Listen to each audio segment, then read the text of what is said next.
Good afternoon. Thank you everyone for coming. My name is Jeffrey Tumlin and I am San Francisco's Director of Transportation. And I'm so grateful to have the Secretary, the Speaker, and the Mayor here to celebrate our progress on the Central Subway. We are also joined by local community, and I'm so grateful to all of you in the local community who have put up with years of construction and disruption here in the heart of Chinatown. But we promise it is going to be worth it. As we stand here, I want to acknowledge the long history that it has taken to get here, including remembering the Loma Prieta earthquake and the demolition of the Embarcadero Freeway. This project in many ways started both as a radical idea and a strong community partnership. In the recovery after the '89 earthquake and the 1990 and 1991 recession, San Francisco was facing tough times. And at that time, the city had a bold vision to demolish the Embarcadero Freeway and replace it with a surface boulevard. But that wasn't good enough because we needed to serve the heart of Chinatown. And so then Mayor Willie Brown and Rose Pak struck a brilliant compromise to agree to demolish the Embarcadero Freeway, but to build a subway into the heart of Chinatown, connecting Chinese-American San Francisco into the economic and cultural heart of Chinese San Francisco. But to do even more than that, to revitalize the southeastern part of San Francisco, including Viz Valley and the Bayview, to connect African American and Filipino American and other populations to new emerging job centers in Mission Bay, and to all the jobs in Union Square, and again here to Chinatown. So with support from Speaker Pelosi and $1 billion of federal funding, we are almost there. We're also really grateful. We're also really grateful to Secretary Buttigieg for his leadership on the passage of the bipartisan infrastructure bill. This once-in-a-generation opportunity can provide cities like ours the resources that we need to make a transportation system that works for everyone, but particularly the people who have the fewest mobility choices. I also want to make my appreciation known for Mayor Breed, who's continued in her leadership to prioritize the people who really need mobility investments and access to opportunities that are being created right here in San Francisco. So I'd like to introduce our first speaker, Malcolm Young, who's the Executive Director of the Chinatown Community Development Center, whose work has helped shape almost every detail of this project that you see here today. Malcolm. I'm going to go old school here and read off of my phone instead of paper. So that was supposed to be funny, but I guess it's not. First of all, let me just say how humbling it is to be here today. There are so many important federal representatives, but just as importantly, there's so many local friends and allies who have been part of this project from the very beginning. And I won't name you all by name, but thank you so much for being here and being a part of this. I know you feel the love coming out of this project.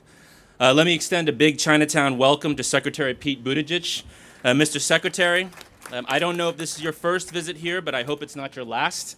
We want to extend an open invitation to you to come back and explore the underlying richness of this community. We'd love to take you into our single-room occupancy hotels and our beloved public housing so you can see for yourself what a deep investment affordability can do for families, adults, and seniors. And investment is certainly the theme for today. Central Subway is a once-in-a-generation investment in this community and in this city. Unlike so many so-called investments in low-income communities of color, Central Subway was not a top-down edict from city planning. It was the demand from the residents, stakeholders, and leaders of Chinatown. Led by the legendary civic leader Rose Pak, who Mr. Tumlin mentioned, and the Chinese Chamber of Commerce, after whom the station is named, actually, the Chinatown Transit Research and Improvement Project, or Chinatown TRIP, a transit justice project formed in the 70s by former Muni bus drivers, the Community Tenants Association, now the largest tenant association in San Francisco, not just in Chinatown, and of course our family associations led by the Chinese Consolidated Benevolent Association. The Central Subway was and is a demand for transit justice to fill in for the now torn down Embarcadero Freeway after Loma Prieta, as Jeffrey mentioned. This community effort caught the attention of Mayor Brown, who came to champion this cause as well. And while Mayor Brown may have been the first black mayor of San Francisco, some say he may have been the first Chinese mayor of San Francisco. Also, given how he's received when he comes to Chinatown, that's also supposed to be a joke. It's not going so well, is it? All right. Mayor Ed Lee, the actual first Chinese American mayor of this city, also championed the subway right up to his untimely death. And I had the privilege of working with both of them on this project.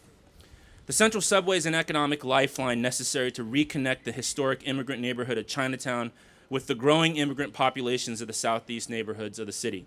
Visitation Valley, Little Hollywood, Bayview Hunters Point.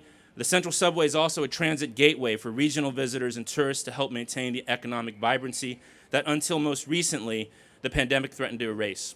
I was reminded of this equity-driven roots of this project when our longtime community organizer, Tan Chow, dug up a June 13th, 2003, that's almost 20 years ago, article chronicling the process of gathering tens of thousands of signatures and delivering them to Speaker Pelosi and Senator Feinstein, and then traveling to D.C. as a community to meet with the Congressional Committee on Transit. I think Norman went on that trip, or Reverend Fong, sorry, Reverend. And even 20 years ago, Speaker Pelosi and Senator Feinstein, as they always do, championed Chinatown's cause, having been moved by the grassroots effort. So this project's been a long time coming and not a minute too soon. Like many other communities, Chinatown needs this lifeline. But beyond the tremendous economic benefits that Central Subway will have, I want to share one impact that few people outside of our community see. Several years back, when Tan and I were doing outreach to merchants on this very street, there was one merchant who pointed out something I'll never forget.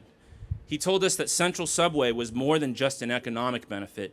Having a station in Chinatown, having the word Chinatown printed in a citywide transit map that everyone would see, signaled something bigger. It signaled a permanence for this community. And the permanence of Chinatown is not something we can ever take for granted. Chinatown survived numerous attempts at relocation or erasure, first after the Great Quake of '06, then during the redevelopment period that drove financial district expansion in the 70s, and most recently, the threat posed by the pandemic. The Central Subway means, as the aforementioned merchant implied, that Chinatown has been, is, and will be forever a part of the fabric of San Francisco. Thank you. And with no further ado, I now have the honor of introducing the next speaker, someone who actually needs no introductions in these parts, certainly not in this community. Mayor Breed's been a supporter of Chinatown in the most important way, and I have the distinct honor of introducing our third Chinese American mayor, Mayor London Breed. I can truly attest to the fact that I definitely probably come in third, and that Mayor Willie Brown still comes in first every time he shows up to Chinatown. And so I'm grateful for his leadership, for Mayor Ed Lee, and the work that they did to get us here today. But today I'm going to take all the credit, now that I am mayor, for moving this project forward, which has been long awaited by this community and this city. But before I give my remarks, I just want to take an opportunity to just express my condolences.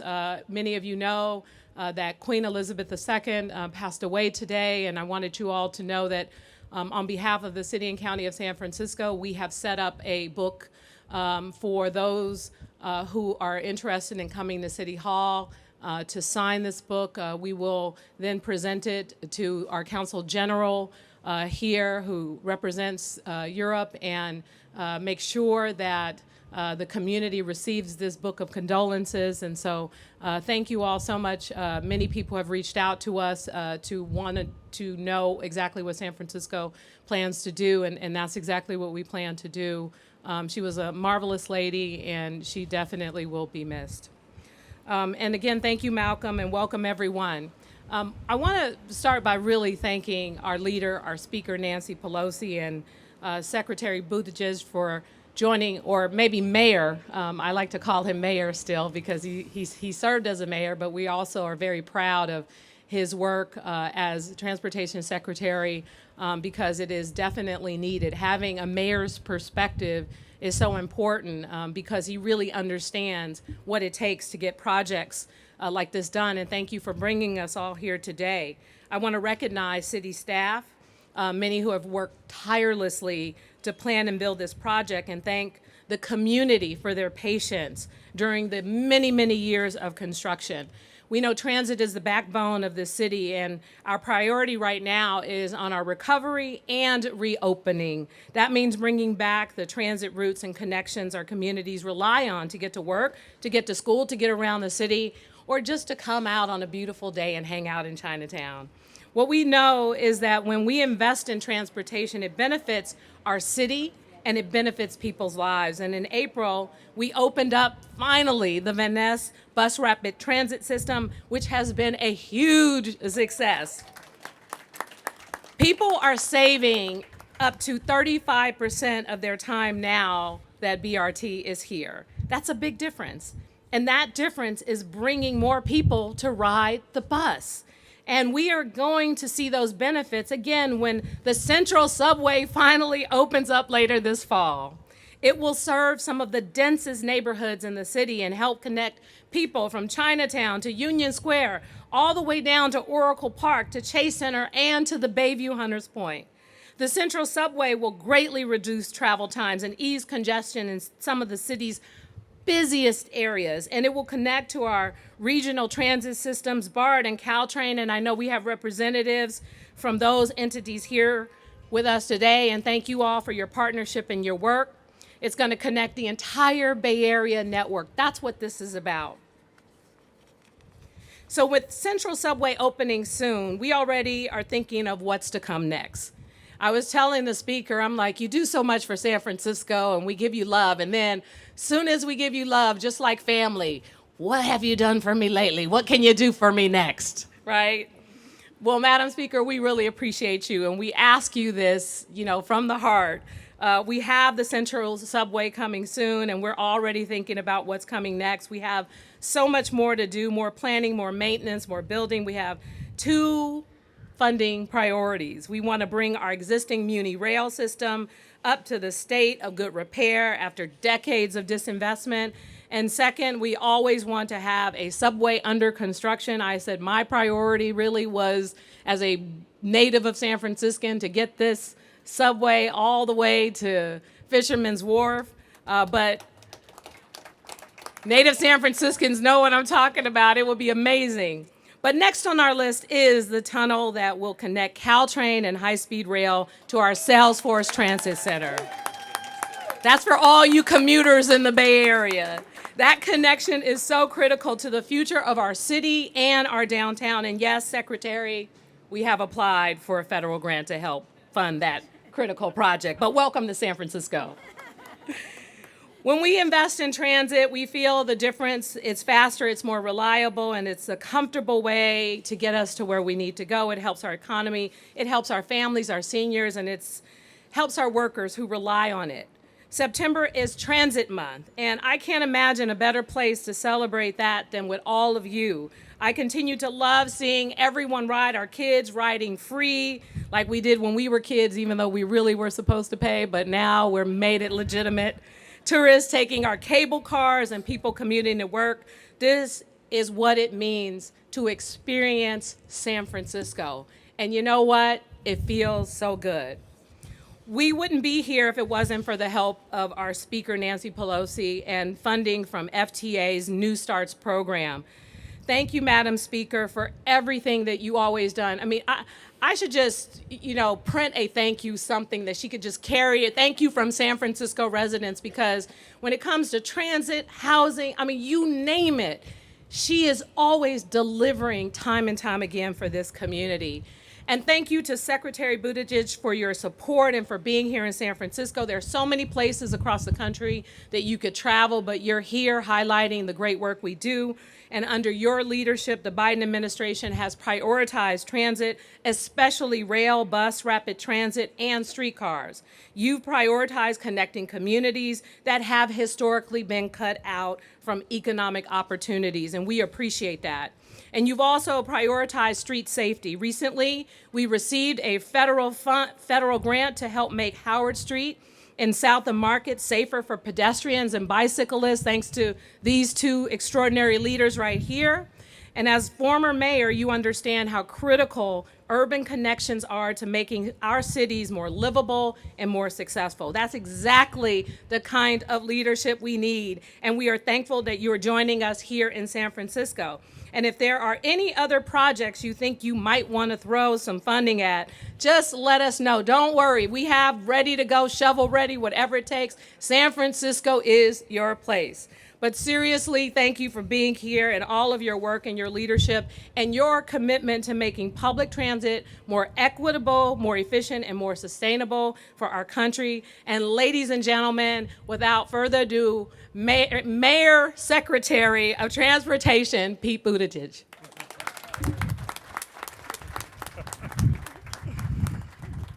Well, thank you so much, Mayor. I will always proudly answer to the title of Mayor, but I also acknowledge that it's only gotten more demanding since I wore that title, and you've got so much to be proud of. So thank you for the warm welcome, and congratulations on everything that's gone on here.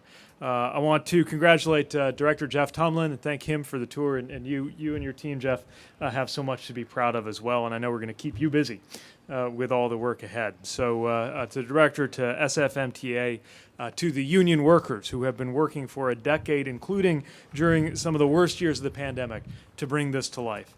And to those who have spoken to what this means to a community. In this place, you can feel the distinctiveness, not only the bustle and the food and the richness and the culture, but the sense of belonging that is so very important, and that we're so glad this project will support.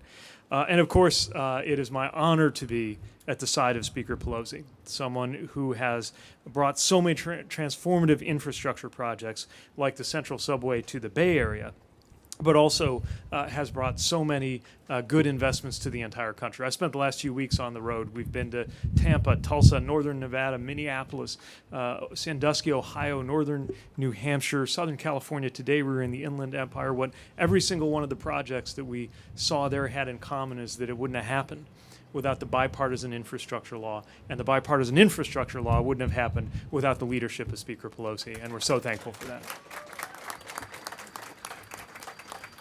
And the president recently signed the Inflation Reduction Act, something that's going to make such a difference to so many people here and across California. Another extraordinary legislative achievement, making prescription drugs more affordable for seniors, helping families save on their utility bills.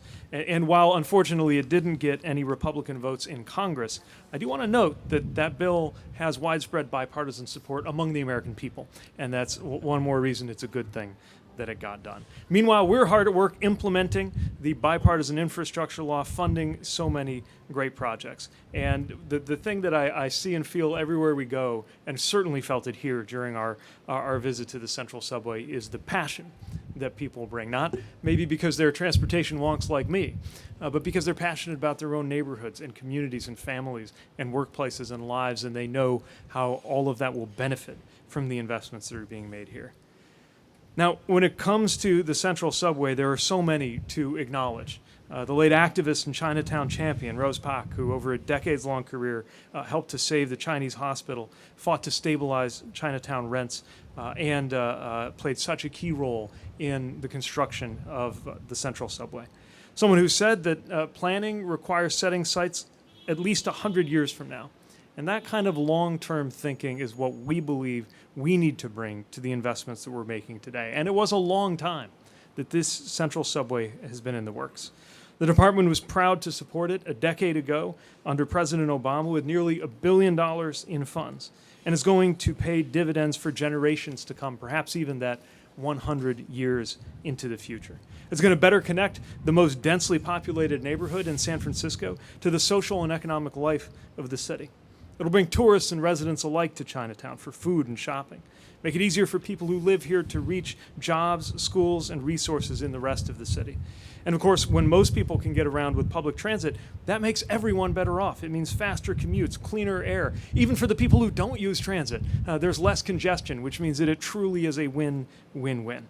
And it's exactly the kind of project we're going to see more of, thanks to this bipartisan infrastructure that contains the largest federal investment in public transit in the history of the United States of America. And we're going to be hard at work delivering on that. In fact, the same program that is funding this subway has more than doubled under that infrastructure package, along with the increases to so many other programs, like the one that allowed us to bring that good news that I was thinking of as we drove up through Soma, Mayor, in order to get to our first stop, upgrading Howard Street to make it safer, with bike lanes, pedestrian lighting, green infrastructure, and more, with $23 million in raised funds. I want to end with a broader thought about the historic work we're undertaking this year and what it means for the people of this country. I'm, of course, proud of all of the transportation pieces of the initiatives and the vision that is going on right now under this administration, but it is just part of a broader vision to make the entire country better off, to make it easier to afford to get through life, to protect our veterans, to reshore manufacturing jobs to America, and to make sure that families can thrive in a future that has been all too uncertain as we've looked at the years that have led us to this moment. And with that, I have the pleasure of turning it over to somebody who represents such an important part of what this is all about, the job creation that will come with this infrastructure spending. Rudy Gonzalez, who will introduce the speaker, represents the San Francisco building and construction trades, who we are both very eager to keep at work with the funding that's going on, and very much turning to help prepare the workforce that we're all going to need and count on, and importantly, to ensure that that workforce is inviting, as I know you've been working on, to women and workers of color who haven't had it as a family inheritance, but will be able to pass generational wealth on to the next generation of their families thanks to these good paying jobs. So thank you again for the chance to join you, and Rudy, over to you. Thank you, Mr. Secretary. In organized labor, we get excited when we see, and you can see it in our eyes, when we see our movement leaders and we see our champions. And I kind of had a transit nerd moment when I looked over in the crowd and I saw Adam from TJPA and I saw Tilly from the SFCTA, and they were looking at Secretary Pete because this is their guy. And it's exciting. It is Transit Week. We can be excited about that, everybody. People ask me about the elusive green job that exists. Where's it coming from? What's the transition going to look like for workers? What might it be? And I say look no further than public infrastructure and transit. Those are the green jobs of today. They're the green jobs of tomorrow. And I'd be remiss if I didn't talk a little bit about the history. And being in organized labor, we owe it to everyone in our community to be blunt and to be honest. Like my partner in crime, Kim Tavallone, the head of our San Francisco AFL-CIO, would remind me, tell it like it is, right, Kim? Well, like it is has to do with racism and inequality. And it has to do with connecting the southeast of this city, who have been left out of the economy, left out of our unions historically. And it has to do with the Chinese immigrant experience and the AAPI community and their struggle, not just for relevance, but for survival and legitimacy in this very city. Now, we champion liberal and San Francisco values, but we have to acknowledge the hard road that it took to get to this place. And even the interference at times from the political class of seeing a project like this come to completion. Well, I hope that anybody who stood on the sidelines and talked about a boondoggle will have to smile with excitement the same way travelers did when they first crossed that boondoggle known as the Golden Gate Bridge that was erected in 4 years and 4.5 months of construction, or that people talked about of the BART tunnels that was built in a little more than 4.5 years, but was built nonetheless. And it took bold leadership at that time, years and years ago, bold leadership, not in the assembly or in the city attorney's office as he sits now, but when now City Attorney David Chu championed the entitlements for this very project many, many years ago in his role on the Board of Supervisors. Having a vision, being willing to articulate a plan, and then going for it, taking risk that is political, but on behalf of community. I can tell you that in the audience is one of my personal heroes, Megan Pryor. And she's not anybody. She's a member of the International Union of Operating Engineers. And she's a black woman and a leader in the operating engineers and a working mom. And she graduated from the City Build Academy, found her way into apprenticeship, and she is a journeyman in the skilled trades.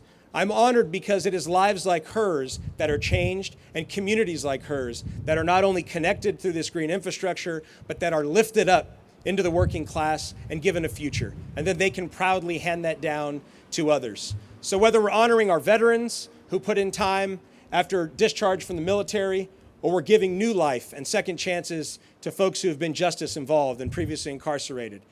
The Building and Construction Trades Council stands ready to put everybody to work.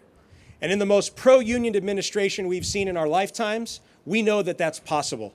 We know that the country, in a bipartisan way, supports these investments in our communities, not just in San Francisco, but across the country. And we know that with bold leadership and vision today, we can not only see the completion of a project like this, but we can see the breaking ground of further projects like DTX2 at the Transbay Terminal and other elements of green infrastructure to keep our people working. So on the note of keeping our people working, we couldn't be more excited than to be in the presence of another one of my heroes, Madam Speaker Nancy Pelosi. You can clap at that one. The Speaker has shown not just bold and progressive values, but she's shown what it means to demonstrate effective leadership, courage under fire. And quite literally, when our democracy has been threatened, Nancy Pelosi has answered the call on behalf of San Franciscans, on behalf of union workers and our families, and on behalf of all Americans and people who seek the promise of the American dream. I couldn't be more honored to stand with one of our champions, battle-tested, tried and true. I'm so honored to be with you, and I have to point out she's wearing her Public Service Awardee pin that was handmade for her from the Building and Construction Trades Council on the celebration of our 125th year of lifting up skilled and trained workers. But please join me in welcoming our hometown hero, our champion for the working class, Madam Speaker Nancy Pelosi. Thanks, Nancy. Thank you very much. Thank you very much, Rudy, for your very generous remarks, which I accept on behalf of all of the House Democrats who courageously have voted for so many of these initiatives. It's an honor to be here in Chinatown. I joined the mayor in wishing condolences on the passing of Queen Elizabeth II. We're flying the flags at half-staff at the Capitol, and we'll do some more bereavement in her honor. But here we are today to look to the future and to celebrate. As Jeff pointed out, the path that took us here, Malcolm talked about the community involvement of it all, the mayor and how leadership in our city weighed in time and time again to make this happen. The distinguished Secretary of Transportation talking about how it fits in with other pieces of legislation that this president has put forth, most recently the Inflation Reduction Act, which has many with the priority of protecting the environment, many public transportation initiatives as well. And then I just want to then say that Rudy has been a champion. If it isn't about good-paying Davis-Bacon jobs, we are not interested in advancing it. We say to our colleagues in the Congress, if you want to talk to us about advancing legislation, we are not going backward, we're going forward. And that means that we are going to have good-paying union jobs. And not only that, let me just say a few things. First, let me say how happy I am to be in Chinatown. And I see Florence Fang is here. When I ran for Congress 35 years ago, the very first event that was held for me was in Chinatown with Florence Fang. Thank you, Florence, for your leadership in the community. And to see David Chu here, who represents our community so well in the state legislature, before that in the state, in the Board of Supervisors, as was mentioned. Thank you for your leadership. I want to mention another person, because we talked about community, as Malcolm did so beautifully. The fact is that it's not only Chinatown and all other communities that are served by this. It was the community that really sacrificed so much, and that was Union Square. And Karen Flood is here, who helped orchestrate peace there in terms of getting us through when everything was shut down, Mr. Secretary. But as you know, many businesses suffered. But here we are, opened up. Thank you, Karen Flood, for your leadership.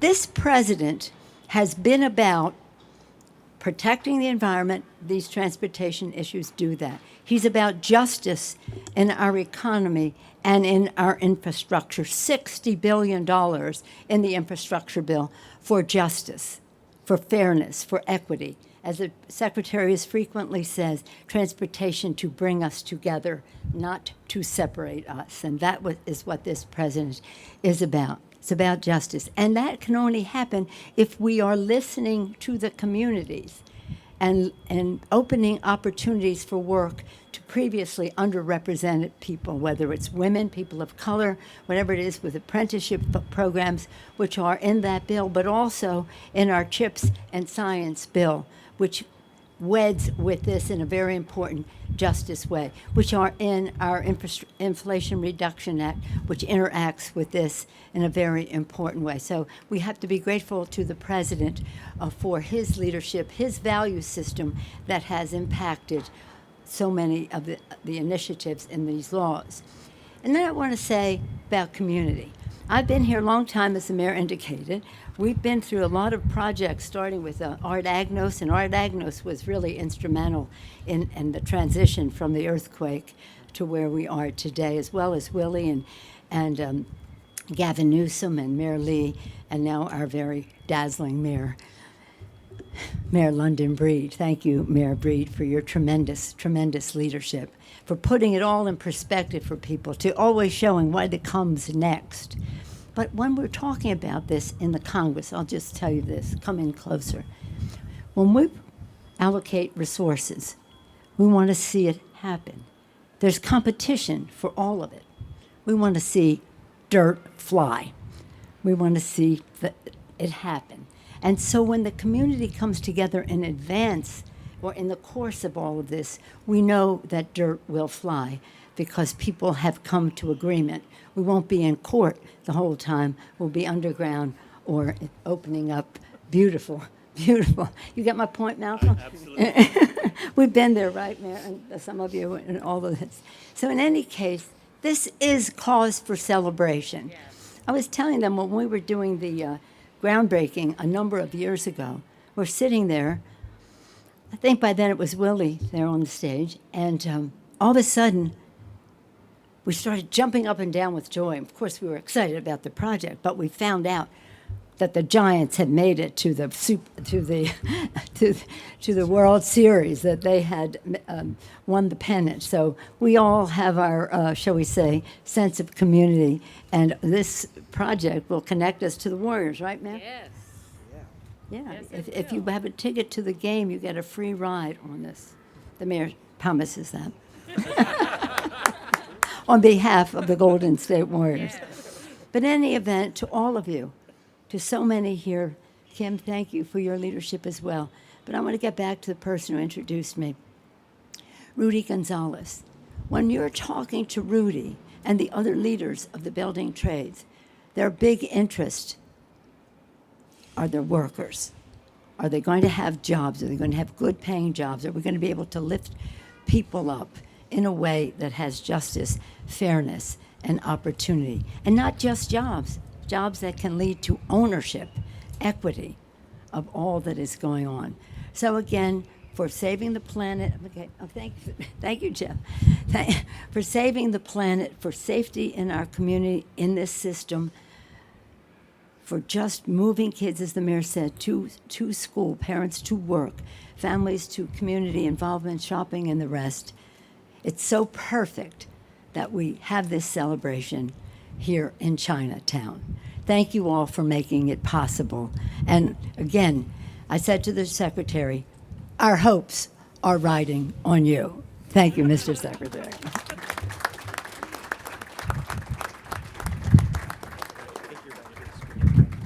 you, Tim. All right. Oh, and then I'm supposed to open it to questions. Any questions? Did we anticipate any questions that you may have? Well, it's off topic, but a little bit more elaborate on the Queen of England and specifically any interactions that you may have shared with her and what impact did that have? Well, if I may, I'll be happy to answer that. I'm sure the mayor as well. But to stay on topic for a moment, anything that relates to what we're doing here for the moment? Okay. Well, I was telling some earlier today that when I was Speaker and Her Majesty came to Washington, it was when President Bush was president. She had been there before in the 90s, but she came in 2007. And they had a garden party for her outside of the residence, the residence of the ambassador. And when she came to me, I said to her, "You have to be you don't even know if you were supposed to initiate a conversation with Her Majesty, but I did anyway, as Speaker. So, Your Majesty, my father was at your coronation. Mr. Mayor, Mr. Secretary, Madam Mayor, he was there as part of the U.S. Conference of Mayors. He was mayor of Baltimore, and they were guests at the coronation. So I said, my father, and she was very interested in that. So this is what I was told. I'm just telling you what I was told. After that lovely session with her, later I saw the ambassador, and he said, Madam Speaker, when Her Majesty came in from seeing everyone at the garden party, she only said one thing. The Speaker's father was at my coronation. I haven't shared that story publicly, but since we have two mayors here and the Queen leaving us today, but it was lovely. It was lovely. We have been flying flags at half-staff at the Capitol. The moment we heard, we'll have a bereavement resolution, moment of silence, all that at the Capitol. And thank you, Mayor, for having the book of condolences for San Franciscans to express their concern. Not that we always agreed on everything with UK and that, but nonetheless, a great leader for many generations. Any questions on what we're doing here today?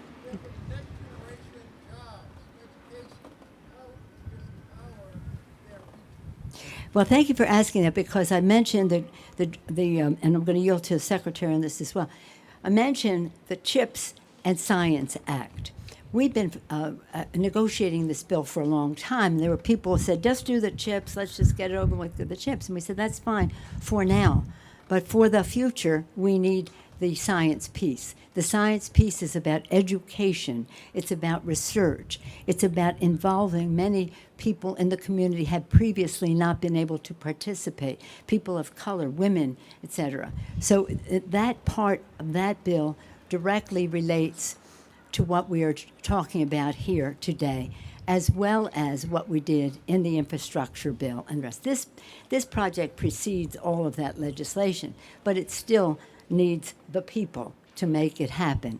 And our building trades, women in drywall, women of steel, women at the IBEW. We've seen so many unions now, and we have one here. She waved to us earlier. Thank you again. At the school, which I have visited, and it's remarkable how it trains young people. So your question is very perfect, because we have to have the direct relationship with how we train the current and next generation on how to bring their ideas, the sense of their communities, into the future. Mr. Secretary, did you want to speak to that? Sure. Thank you, Speaker. Just very briefly, we're thinking a lot about generational wealth. And when I say generational wealth, I don't mean the wealthy. I mean the family household wealth that is built through the middle-class jobs that good-paying construction work, union jobs can create. And we know that we're going to create so many of those directly through this infrastructure work, extending them also to workers, including women and workers of color who historically did not always have the opportunity to get those jobs. And even for those who don't work anywhere near the infrastructure field directly, their opportunities will expand to access school, to access jobs, to access the places they need to be, thanks to being better linked up to opportunity as this subway will provide. I also don't want to be remiss in adding to the other leaders who've spoken an expression of my sympathy for the British people on the passing of Queen Elizabeth and her extraordinary reign.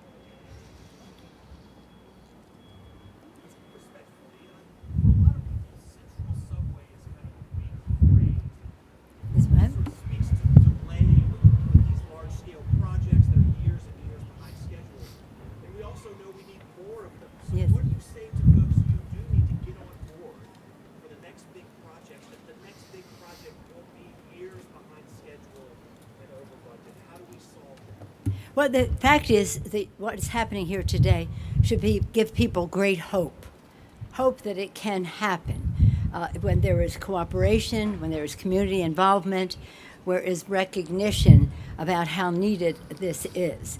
And that is really what the president's initiatives have been all about. So therefore, I'm going to yield to the secretary, because we cannot, when we were passing the infrastructure bill, people said, oh, nobody's going to see it, it's going to take forever, it's going to be like the other projects. They build freeways right through our neighborhood. So it's not going to be like that.